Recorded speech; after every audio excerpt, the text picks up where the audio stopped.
Bienvenue dans Parlons bière, parlons business, le podcast qui vous fait voir l'envers des bulles. Je suis Olivier Faure, ancien journaliste économique, passionné de bière, mais aussi de mon territoire, le nord de la France. J'ai fondé à Lille il y a presque 10 ans avec des amis l'agence précurseur en matière de tourisme brassicole, l'Échappée Bière. J'en dirige aujourd'hui la branche conseil en stratégie et marketing, expertise bière conseil, exclusivement tournée vers le monde brassicole. Aujourd'hui, avec mon équipe, nous souhaitons apporter à cette filière en plein boom un regard très business sur le monde de la bière. On espère que Parlons bière, parlons business deviendra pour vous un rendez-vous régulier.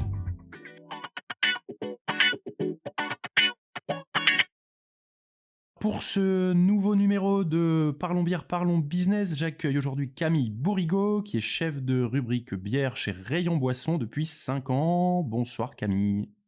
Bonsoir Olivier. Alors avec toi, je veux évoquer un sujet qui fait parler dans le monde de la bière, notamment chez les gens en création ou en développement de brasserie, et qui peut là encore parfois faire un petit peu fantasmer certains, c'est la grande distribution. La bière en grande distribution, comment ça fonctionne, qu'est-ce qui se vend, qu'est-ce qui se vend pas, comment on y rentre. Est-ce que les négociations sont extrêmement dures ou non? Voilà, il y a beaucoup de sujets qui intéressent beaucoup de brasseurs. Donc on va rentrer dans le vif du sujet avec une question très générale que je voulais te poser. Tout simplement, pour démarrer, comment se porte le marché de la bière en GD?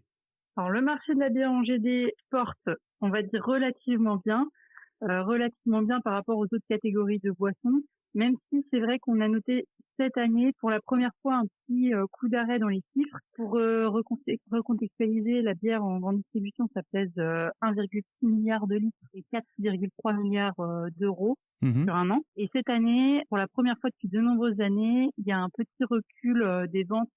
Donc c'est environ moins 3% en volume et moins 1% en valeur. Mais il faut dire que l'an dernier avait été une année assez exceptionnelle en grande distribution.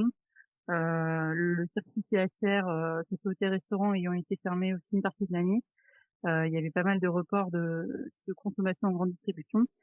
Donc on repasse sur un historique très très bon sur l'année 2021 et l'année 2022 est un petit peu en deçà, mais ça reste quand même un secteur très dynamique. Ok, et c'est dynamique surtout par rapport aux autres qui eux sont en léger repli, non? Si je dis pas de bêtises. Voilà, c'est ça. C'est dynamique par rapport aux autres catégories de boissons qui sont quand même plus en difficulté, notamment les spiritueux et le vin, surtout, qui ont plus de mal ces dernières années.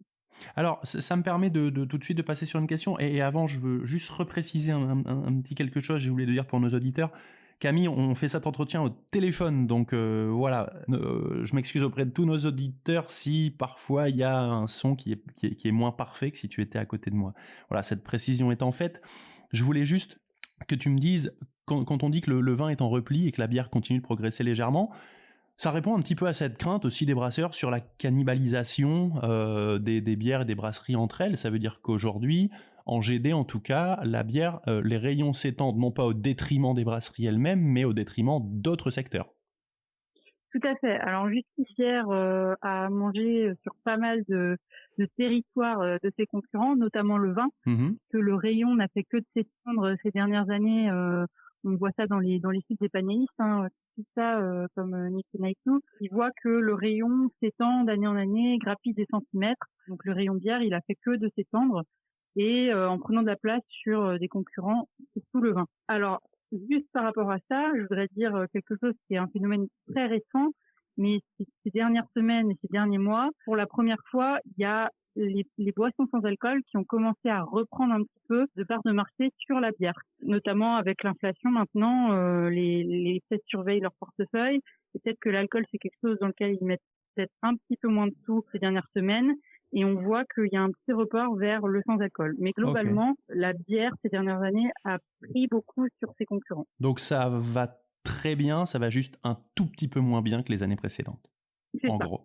Alors depuis tout à l'heure, on parle de la bière dans l'absolu, mais je voudrais savoir aussi, quand on parle de bière en GD, on parle de quoi? C'est quoi la répartition? C'est quoi la représentation des produits? Alors, on peut faire plein de segmentations, mais en pourcentage entre les bières des majors, la bière des grandes brasseries, la bière des brasseries craft. Alors, ce qu'on sait, la classification nous qu'on suit, c'est plutôt par, on va dire, niveau de gamme de bière. On a les bières entrée de gamme ou qu'on appelle historiquement les luxe, les bières les moins chères qui ont tendance à à perdre des parts de marché d'année en année. Elles représentent aujourd'hui environ 13% des volumes et elles sont en décroissance, moins 10%, donc elles baissent fortement. Ok, donc ça Ensuite, c'est on a vraiment les bières qui sont tout en bas du rayon. Hein. Exactement, Ok. exactement. Ensuite, on a les bières qu'on appelle spéciales dans le jargon, on va dire. Donc, c'est tout ce qui est bière blonde type Heineken 1664 et consorts. D'accord. Donc là, on est sur 30% environ du marché. Aussi, plutôt en recul. Là, on est à moins 5% environ. Ouais. Ça, c'est les données des panélistes Nielsen IQ. Ouais. Et puis, après, on a tout ce qui est bières de spécialité. Donc là-dedans, on va mettre beaucoup bières un petit peu plus élaborées, les recettes, les IPA, les bières artisanales, donc toutes les bières un petit peu plus haut de gamme qui vont coûter un petit peu plus cher aussi. Ça c'est ce qui marche le mieux. Ça représente aujourd'hui 50% des volumes et c'est en léger repli de moins 2%, mais c'est la plus grosse catégorie et celle qui a drivé le marché ces dernières années. Ok, bah tu vois, je suis très étonné. Je pensais que la part des industriels serait beaucoup plus importante que ça. Alors attention parce que dans spécialité, on a quand même des bières industrielles, tout ce qui est bière aromatisée, D'accord. IPA aussi, bière d'abbaye. Donc ça veut dire que voilà, par exemple la lèvre, tu la mets dans les bières dans les 50%. Voilà, exactement. Ok, d'accord. Donc ça Ouais. fausse forcément, j'imagine, en grande partie ce chiffre-là. Mais c'est quand même des bières qui sont un petit peu plus chères. Ça coûte plus cher que le pack de Croc ou le pack d'Heineken. Et donc si on voulait raisonner en... Alors moi j'aime pas trop cette distinction qui a pas toujours lieu d'être. En plus ça dépend toujours où on met le curseur, mais entre le craft et l'industriel, en tout cas la grande brasserie, tu dirais que le craft représente à peu près quel pourcentage des linéaires aujourd'hui? Honnêtement, c'est dur d'estimer. Ouais. On n'a pas de chiffre précis parce que c'est vrai que la frontière industrielle et craft, elle est très discutée. Les panélistes sont pas tous d'accord et on n'a pas du coup de définition précise. Ça, c'est que les industriels occupent quand même une majeure partie des rayons et des ventes. Et donc, il y a encore une grosse partie de bière en provenance des gros brasseurs. Ok. On a parlé de la typologie de brasserie, maintenant parlons des styles et des goûts. Qu'est-ce qui se vend le plus aujourd'hui? J'avais écouté quelque chose de très intéressant que vous aviez fait avec Rayon Boisson il y a l'année dernière, me semble-t-il. Et j'ai retrouvé le chiffre, les IPA qui représentaient 9,2% du CA des bières craft vendues en GD, ce qui par exemple relativise beaucoup l'appétence pour l'IPA dont on a parfois l'impression que c'est devenu la bière la plus vendue, le best-seller. En réalité, on voit que ça reste, je dirais pas marginal, parce que presque 10%, on peut pas dire que c'est marginal, mais ça veut dire que j'imagine que les bières traditionnelles, type la bonne vieille blonde ou la bonne vieille triple classique, restent des best-sellers ou je me trompe? Non, tout à fait, tu as raison. Et c'est vrai que l'IPA, c'est quand même un produit qui est clivant. Ça met du temps entre les experts bières, j'ai envie de dire, les brasseurs, tous les gens qui sont dans le milieu et à qui on s'adresse aujourd'hui, qui sont dans le business de la bière, et le grand public. Et il y a toujours un temps de décalage. Et les gens apprécient toujours les produits, les grands classiques qui fédèrent, comme les blondes et les triples, comme tu disais. Et ce qui est intéressant aussi de noter, c'est qu'on a tendance à faire la distinction entre les bières blondes, quand on va dire une bière blonde d'entrée de gamme ou une bière blonde spéciale comme on vient de parler, on pense tout de suite aux grandes marques Heineken, 64, etc. Mais beaucoup de brasseries craft produisent des bières blondes finalement. La bière blonde, ça veut tout et rien dire. Ouais, bien sûr. Donc finalement, la bière blonde, c'est un produit qui est fédérateur. Disons la pale ale un peu traditionnelle au sens le plus classique qui soit, quoi. Voilà. Donc c'est un produit qui est fédérateur. Et après, au sein des bières artisanales, ça reste aussi la plus grosse référence et la référence que toutes les brasseries proposent, la référence incontournable. Ok. Pour terminer sur le linéaire, on a parlé des produits, des brasseries. La bière, elle commence à être dans des écrins de plus en plus sympas en GD, non? Les linéaires commencent véritablement à être scénarisés? Tout à fait, ouais. Il y a un gros effort qui a été fait sur le merchandising en grande distribution et sur l'univers de la bière. Il y a beaucoup d'enseignes qui ont développé des concepts cave à bière assez travaillés, avec des choses très stylisées, avec des tuyaux en cuivre, des espaces réservés en bois, par exemple. Il y a eu un très beau concept chez Leclerc qui a été lancé il y a 2 ans. C'est vrai que ça met beaucoup en valeur aussi les produits. Et ce qui est aussi sympa, c'est qu'il y a des magasins qui ont carrément lancé des brasseries dans le magasin pour faire un peu découvrir l'univers de la brasserie. Et ça interpelle souvent beaucoup les clients et donc ça démocratise le produit et ça donne envie d'être de plus en plus curieux sur comment on fabrique la bière. Parce que moi, nous on accompagne beaucoup de brasseries en création ou en développement et quand même une remarque qu'on a souvent, c'est j'ai pas envie d'être en GD parce que en gros ma bière elle sera pas très bien traitée, elle sera pas très bien mise en valeur. Est-ce que ça veut dire que cette crainte aujourd'hui on peut totalement ou partiellement la balayer et se dire que la GD quand même suit le mouvement et se convertit à la bière artisanale et la traite de mieux en mieux et même à la bière tout court? Oui, je pense surtout quand on est un brasseur, on va qualifier artisanal, qui va être placé en référence en bouteille individuelle dans la cave à bière, dans l'espace cave à bière.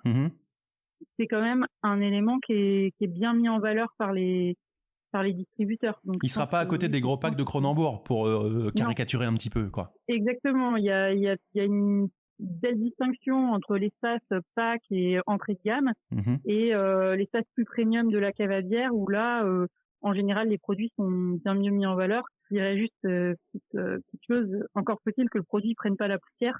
Ça peut être juste un peu la petite nuance à apporter, mais c'est vrai que des fois, quand on a beaucoup de produits dans une cave à bière et que c'est des faibles rotations, ça peut juste être ça le petit détail gênant. Alors justement, quand tu dis ça, c'est une petite pique envers qui? Envers les brasseurs qui animent pas, si je puis dire, leurs produits dans la GD ou auprès de la GD elle-même et des chefs de rayon qui font pas le job? Non, c'est plus il y a de références parce que ces dernières années, il y a eu énormément de référencement au rayon bière et forcément plus les rotations sont difficiles à assurer, notamment sur les bières de petites brasseries parce qu'elles sont pas connues, parce que il y a pas forcément aussi toujours le budget pour animer.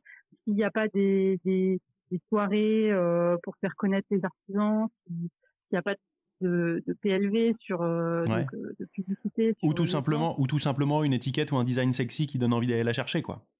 Exactement. Ça peut être c'est vrai que ça peut être compliqué parce que maintenant il y a des fois des linéaires entiers de cave à bière, donc là-dedans faut que les gens arrivent à s'y retrouver et faire un choix. Et on critiquait un petit peu il y a quelques années les rayons vin parce que les gens disent on ne sait plus où donner de la tête, on ne sait pas quoi choisir, il y a des dizaines, des centaines de références. Et finalement, il y a certains magasins où la bière, ça commence à être un petit peu ça. Ouais, tout à fait. Où les gens, finalement, ils ont un mur de bière devant eux et ils savent pas comment s'orienter. Mais le challenge, c'est un peu comment bien ranger et comment donner aux gens des informations sur le rayon. Et du coup, ça m'amène à une question. Est-ce que c'est pas aussi le dû au fait que cette révolution brassicole, finalement, elle a jamais que 10 ans? Est-ce que les responsables de rayons boissons en GD sont aujourd'hui suffisamment formés à la bière? Est-ce qu'ils savent faire la différence entre une sour, une pale ale, une IPA ou est-ce que justement, peut-être aussi parce qu'il y a un petit défaut de ce côté-là, les rayons sont un peu, j'allais dire bordéliques? Alors, je pense qu'il y a beaucoup de chefs de rayon liquide qui sont quand même bien au courant de ce qu'ils vendent. Bon, après, ça dépend aussi de l'affinité de chacun avec la catégorie bière, mais le souci, c'est plus le temps.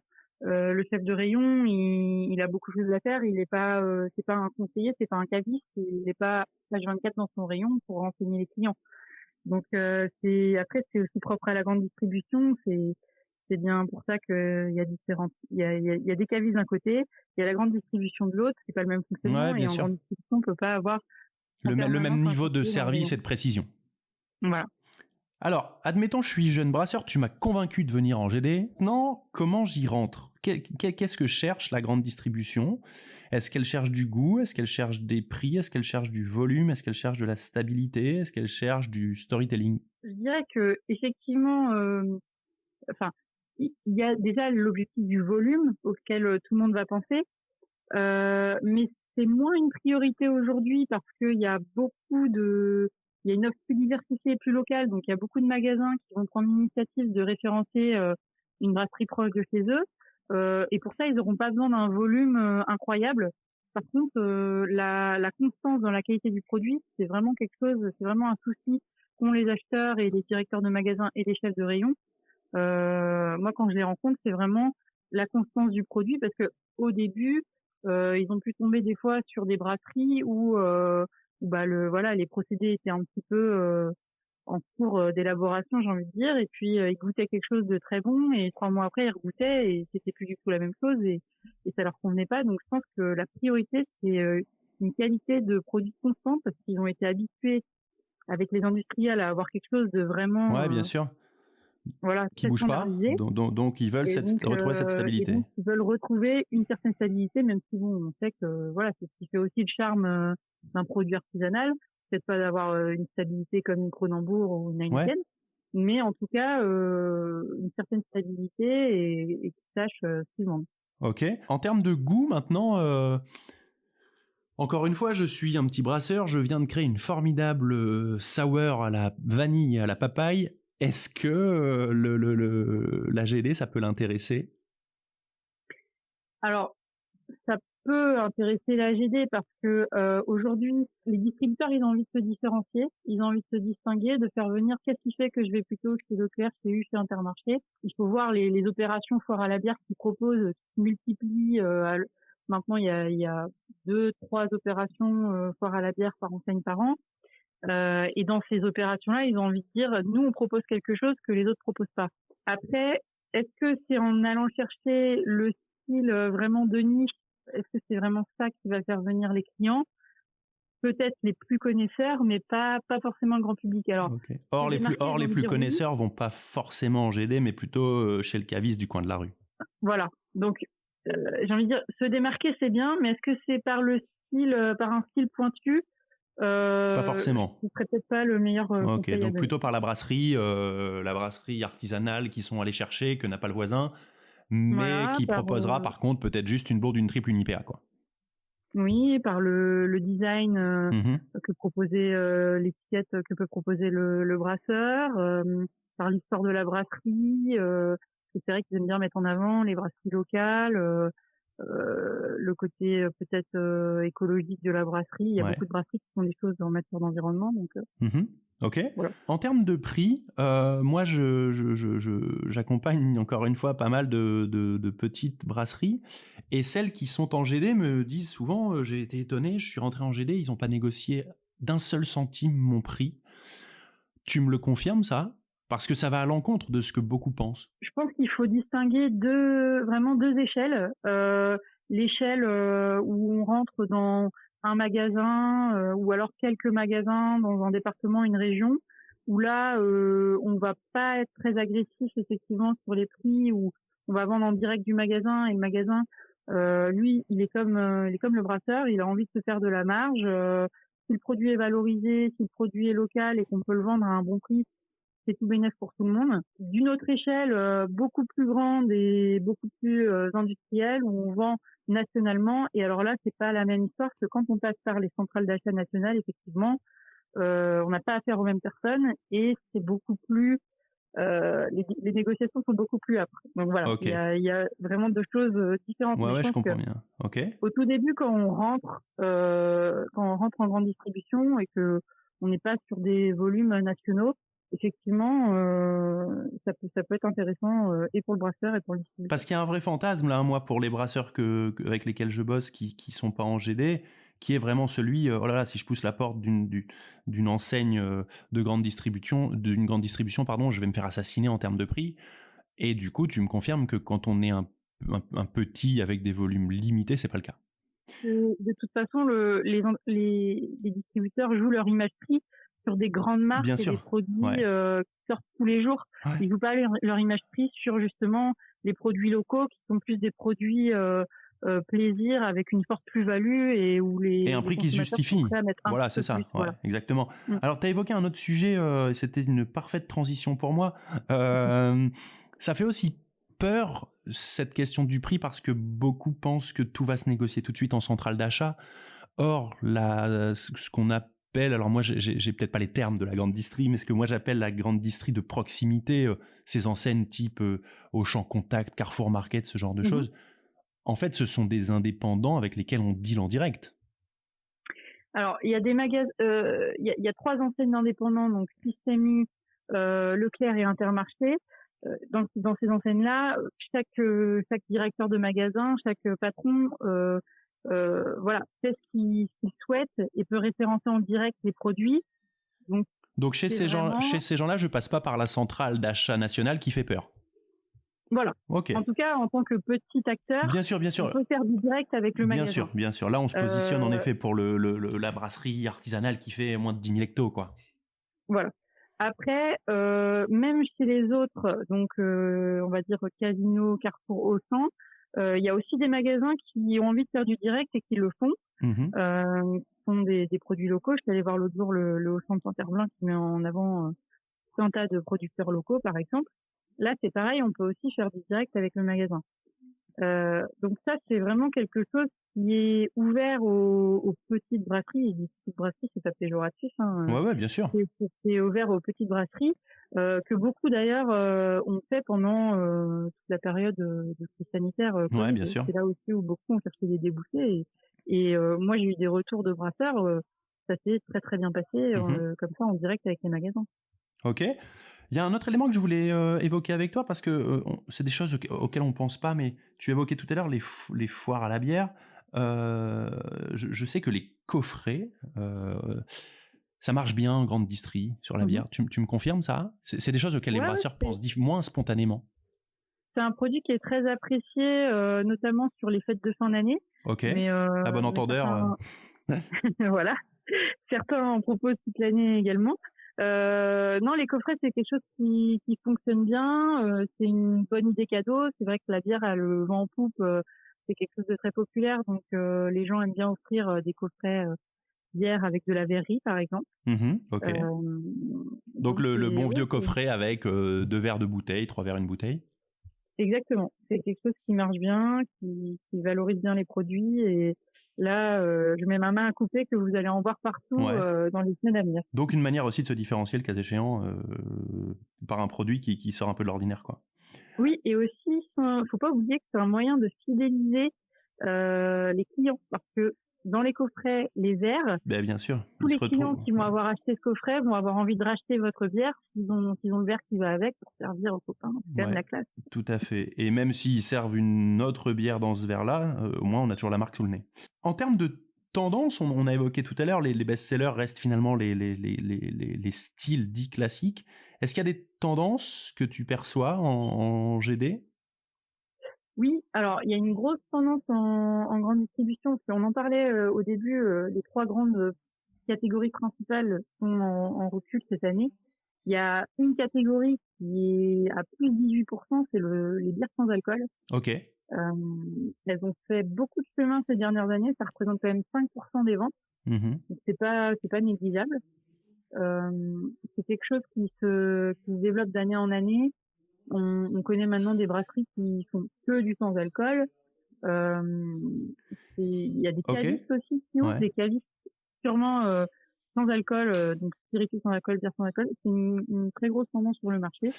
Ça reste 5% de volume. Mais Oui, mais tout de même. Par contre, quand tu me dis ça, j'imagine que là-dedans, il y a beaucoup d'Heineken 0.0 et ce type de produits.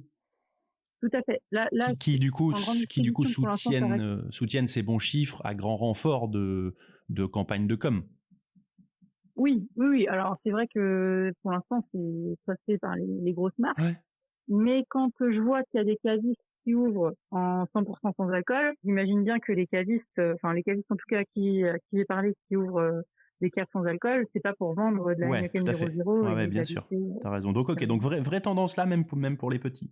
Voilà. Les petits, moi aussi, je le dis évidemment, sans aucun jugement de valeur. Juste pour terminer, quelles sont aujourd'hui les enseignes les plus dynamiques, les plus ouvertes sur ce marché de la bière et de la bière craft? Alors, il y a une enseigne qui s'est bien démarquée ces dernières années, c'est Lidl. Ok. Qui a lancé des foires à la bière avec des brasseries françaises, qui a mis beaucoup à l'honneur la brasserie française et les brasseries artisanales notamment. Donc c'est vrai que c'était assez impressionnant de voir l'offre qu'ils pouvaient proposer sur leur foire à la bière. C'est surtout sur les opérations foire à la bière. Mais c'était inattendu peut-être de la part de Lidl, une enseigne qu'on voit encore comme un peu un discounter et qui se féminise de plus en plus. Ok, donc Lidl. Et propose une belle offre de bière artisanale en foire à la bière. Ok, il y en a d'autres?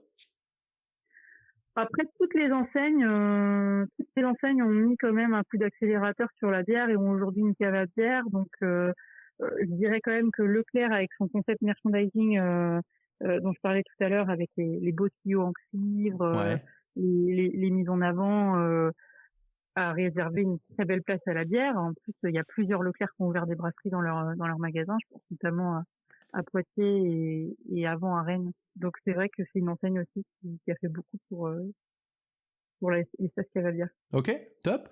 Eh ben écoute Camille, merci beaucoup. Est-ce que tu as un message ou un projet ou une info à nous donner pour conclure?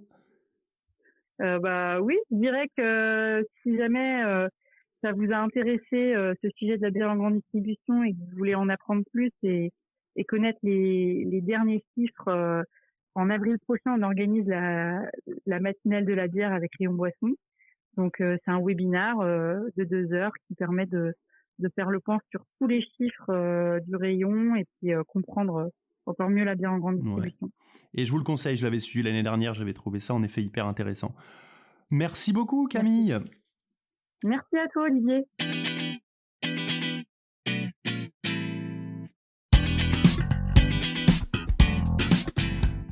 Parlons bière, parlons business est un podcast d'Expertise Bière Conseil. Si celui-ci vous a plu, n'hésitez pas à le partager et à le noter 5 étoiles dans votre appli audio. Pour connaître les prochaines dates de diffusion, rendez-vous sur le site expertisebièreconseil.com. Vous pouvez aussi réagir à cette interview sur le compte Facebook d'Expertise Bière Conseil. Et n'oubliez pas, comme le disent si bien nos amis belges, une bière brassée avec savoir se consomme avec sagesse.